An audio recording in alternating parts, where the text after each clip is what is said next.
അത് കൃത്യമായ ഇടതുപക്ഷ രാഷ്ട്രീയമാണ്. അത് ഇനിയും പറയും. കാരണം ഞാനൊരു സഖാവാണ്. എനിക്ക് എന്റെ രാഷ്ട്രീയമുണ്ട്, എന്റെ കലയുണ്ട്. ആ കലയിലൂടെ ഞാൻ എന്റെ രാഷ്ട്രീയം പറഞ്ഞുകൊണ്ടേയിരിക്കും. അതിൽ അവർക്ക് ഒരു തരത്തിലും തളർത്താൻ വേണ്ടി കഴിയില്ല. ഇതൊക്കെ ഒരു ഊർജ്ജമായിട്ട് ഞാൻ ഏറ്റെടുക്കും. ഡിവൈഎഫ്ഐ സംസ്ഥാന സമ്മേളനത്തോടനുബന്ധിച്ച് അവതരിപ്പിച്ച മിസ എന്ന നാടകം വലിയ രീതിയിൽ ചർച്ച ചെയ്യപ്പെടുകയാണ്. നമുക്കൊപ്പം അതിലെ പ്രധാന കഥാപാത്രം അവതരിപ്പിച്ച ചിന്നൂസ് ചേരുന്നുണ്ട്. ചിന്നൂസ് ചിലങ്ക, എന്താണ് ഇതുമായി ബന്ധപ്പെട്ട് ഉയർന്ന വിവാദം? ഒപ്പം തന്നെ അതിലെ ചില ഭാഗങ്ങൾ മാത്രമാണ് ഇപ്പോൾ പുറത്തേക്ക് വന്നുകൊണ്ടിരിക്കുന്നത്. എനിക്ക് ഇതുപോലെ അശ്ലീല വീഡിയോകൾ പ്രചരിപ്പിക്കുന്ന അതൊരു അശ്ലീല വീഡിയോ അല്ല. അതായത് ഞാൻ അഭിനയിച്ചതൊരു അശ്ലീല വീഡിയോ അല്ല. പക്ഷെ ഞാൻ ചെയ്ത നാടകത്തിലെ ഒരു ഭാഗം മാത്രം കട്ട് ചെയ്തിട്ട് അവർക്കിഷ്ടമുള്ള പാട്ടുകൾ കൂട്ടിച്ചേർത്ത് അവർ ചെയ്യുന്ന ആ വീഡിയോ ചെയ്യുന്നവരോട് എനിക്ക് പറയാനുള്ളത്, നിങ്ങൾ ഈ നാടകം കാണുക. നാടകം കണ്ടിട്ട് നമുക്കതിന്റെ കൃത്യമായ രാഷ്ട്രീയം ചർച്ച ചെയ്യാം. നിങ്ങളുടെ സദാചാര ബോധങ്ങളൊക്കെ മാറ്റിവെച്ച് നമുക്ക് രാഷ്ട്രീയം ചർച്ച ചെയ്യാം. അതിന് നിങ്ങൾ തയ്യാറാണോ? അതാണ് എനിക്ക് അവരോട് ചോദിക്കാനുള്ളത്. ഇങ്ങനെ മുറിച്ച് അവർക്ക് ഇഷ്ടാനുസരണം അവർ എഡിറ്റ് ചെയ്തുകൊണ്ട് വരികയാണ്. അപ്പൊ അവർക്കെതിരെ നിയമ നടപടി സ്വീകരിക്കുമോ? ആലോചിക്കുന്നുണ്ട്. അത് കൃത്യമായ ഒരു തീരുമാനത്തിൽ എത്തിയിട്ടില്ല. ആലോചിക്കുന്നുണ്ട്. എന്തായാലും ഞങ്ങളൊരു നിയമ നടപടിയിലേക്ക് പോകും. അത് ഇപ്പൊ പെട്ടെന്നില്ല. കുറച്ച് കാര്യങ്ങളും കൂടി ചെയ്തു തീർക്കാനുണ്ട്. എന്നിട്ട് ഞങ്ങൾ അതിനെപ്പറ്റി ആലോചിക്കുന്നുണ്ട്. മിസ പറയുന്നത് അടിയന്തരാവസ്ഥ കാലം, അതുപോലെ സ്നേഹലതയുടെ ജീവിതം, അങ്ങനെയുള്ള കാര്യങ്ങളൊക്കെയാണ്. ചരിത്രത്തിന്റെ ഒരു പശ്ചാത്തലം കൂടിയുണ്ട്. അതെ, തീർച്ചയായും ചരിത്രത്തിന്റെ പശ്ചാത്തലമുണ്ട്. വർത്തമാനകാല ചരിത്രവുമുണ്ട് ഇതിനകത്ത്. അതായത് നമ്മൾ 1975 അടിയന്തരാവസ്ഥയിൽ നിന്ന് തുടങ്ങി 2026 BJP ഭരണകൂടത്തിനെ വരെ നമ്മളിതിൽ വിമർശിക്കുന്നുണ്ട്. ഭരണകൂട ഭീകരത, വലതുപക്ഷ ഭരണകൂട ഭീകരതയാണ് നമ്മളിതിൽ കാണിക്കുന്നത്.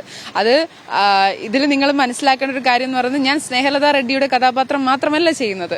ഇതിൽ 4 ആർട്ടിസ്റ്റുകളാണുള്ളത്. 4 ആർട്ടിസ്റ്റുകൾ 38ഓളം കഥാപാത്രങ്ങൾ ചെയ്യുന്നുണ്ട്. അതിൽ ഞാൻ മാത്രം 9 കഥാപാത്രമാണ് ചെയ്യുന്നത്. ഇതിനകത്ത് അടിയന്തരാവസ്ഥയുടെ സീനകത്ത് സ്നേഹലത റെഡ്ഡിയായിട്ടും ഇന്ദിരാഗാന്ധിയായിട്ടും ഞാൻ തന്നെയാണ് അഭിനയിക്കുന്നത്. നമ്മുടെ വർത്തമാനകാലത്തിലേക്ക് വരികയാണെങ്കിൽ ഗൗരി ലങ്കേഷ് ആയിട്ടും മായ കോഡാനിയായിട്ടും ഞാൻ തന്നെയാണ് അഭിനയിക്കുന്നത്. അപ്പൊ നമ്മൾ പറയുന്നത് കൃത്യമായ രാഷ്ട്രീയമാണ്. എനിക്കറിയാം അവർക്ക് അവരുടെ പ്രശ്നം എന്റെ ശരീരമോ ഞാൻ സ്നേഹലത റെഡ്ഡിയുടെ ആ ഒരു ചെറിയ ക്ലിപ്പോ ഒന്നുമല്ല. ഞാൻ പറഞ്ഞ രാഷ്ട്രീയമാണ്. അത് കൃത്യമായ ഇടതുപക്ഷ രാഷ്ട്രീയമാണ്. അത് ഇനിയും പറയും. കാരണം ഞാനൊരു സഖാവാണ്. എനിക്ക് എന്റെ രാഷ്ട്രീയമുണ്ട്, എന്റെ കലയുണ്ട്. ആ കലയിലൂടെ ഞാൻ എന്റെ രാഷ്ട്രീയം പറഞ്ഞുകൊണ്ടേയിരിക്കും. അതിൽ അവർക്ക് ഒരു തരത്തിലും തളർത്താൻ വേണ്ടി കഴിയില്ല. ഇതൊക്കെ ഒരു ഊർജ്ജമായിട്ട് ഞാൻ ഏറ്റെടുക്കും. വലിയ രീതിയിലുള്ള ഒരു ഹരാസ്മെന്റ് നടന്നുകൊണ്ടിരിക്കുന്നുണ്ടല്ലേ? ഹറാസ്മെന്റിനെ ഞാൻ പറഞ്ഞല്ലോ, ഞാൻ ഒരിക്കലും അതിനെ വ്യക്തിപരമായിട്ട് കാണുന്നേയില്ല. അത് എന്നോടുള്ള ഒരു വൈരാഗ്യം വെച്ചിട്ടല്ല. കാരണം ഇത് ചെയ്യുന്നവർക്ക് ആർക്കും എന്നെ വ്യക്തിപരമായിട്ട് അറിയില്ല. അതുകൊണ്ട് വ്യക്തിപരമല്ല എന്ന് എനിക്കറിയാം. ഞാൻ ഉയർത്തിപ്പിടിക്കുന്ന എന്റെ രാഷ്ട്രീയമാണെന്ന് എനിക്കറിയാം.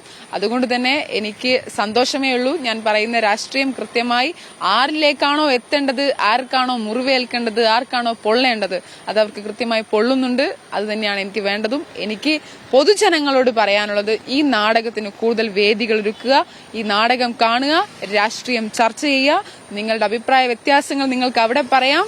ഞങ്ങളുടെ അഭിപ്രായങ്ങൾ ഞങ്ങളും പറയും. കാരണം ഇതൊരു ജനാധിപത്യ രാജ്യമാണ്. ചോദ്യങ്ങൾ ചോദിച്ചുകൊണ്ടേയിരിക്കും. ഞങ്ങൾ സംഘടിക്കും, സമരം ചെയ്യും. ഉത്തരം തന്നേ പറ്റും. കാരണം ഇതാരുടെയും തറവാട്ട് വക സ്വത്തല്ല ഈ രാജ്യം. മിസയുമായിട്ട് തന്നെ മുന്നോട്ട് പോകും. തീർച്ചയായും മിസയായിട്ട് തന്നെ മുന്നോട്ട് പോകും. നിങ്ങളിതിപ്പം എന്നെ സംബന്ധിച്ചോളം മിസ എന്ന് പറയുന്നത് എന്റെ ഇപ്പൊ ഒരു ആദ്യത്തെ രാഷ്ട്രീയ നാടകമൊന്നുമല്ല. ഞാൻ നേരത്തെ ലബാറാഡിക്കിനെ കുറിച്ച്, ലബാറാഡിക്കിനെ എല്ലാവർക്കും അറിയാം. നാസി പട്ടാളം വെടിവെച്ച് കൊന്നുകളഞ്ഞ 20 വയസ്സ് മാത്രം പ്രായമുള്ള ഒരു പെൺ പോരാളിയാണ്. ആ ലബാറാഡിക്കിനെ കുറിച്ച് ഞാൻ നാടകം ചെയ്തിട്ടുണ്ട്. ഹെലൻ ബോലക്കിനെ കുറിച്ച് ഞാൻ നാടകം ചെയ്തിട്ടുണ്ട്. ഇപ്പോൾ ഞാൻ സ്നേഹലത റെഡ്ഡിയെ കുറിച്ചിട്ടും ഗൗരി ലങ്കേഷിനെ കുറിച്ചും ഇവരെല്ലാരെയും പരാമർശിച്ചു പോകുന്ന നാടകമാണ് മിസ. അതും ഞാൻ ചെയ്യുന്നുണ്ട്. ഇനിയും എന്താണോ സമൂഹത്തിൽ നടക്കുന്നത്, എന്ത് അനീതിയാണോ സമൂഹത്തിൽ നടക്കുന്നത്, ആ അനീതിക്കെതിരെ ശബ്ദമുയർത്തുക തന്നെ ചെയ്യും. എന്റെ രാഷ്ട്രീയം ഉയർത്തിപ്പിടിക്കുക തന്നെ ചെയ്യും. ആക്ഷേപങ്ങളെ ഒന്നും മുഖവിലക്കെടുക്കുന്നില്ല. ശക്തമായി തന്നെ മുന്നോട്ട് പോകും. നാളെ ഡിവൈഎഫ്ഐയുടെ സംസ്ഥാന നഗരിയിൽ ഒരിക്കൽ കൂടി ഈ നാടകം പ്രദർശിപ്പിക്കും എന്നുകൂടി ചിന്നൂസ് പങ്കുവെക്കുന്നുണ്ട്. കോഴിക്കോട് നിന്ന് ജയ്സിൽ ബാബു പിലാശ്ശേരിക്കൊപ്പം സമീർ സി മുഹമ്മദ്, മീഡിയ 1.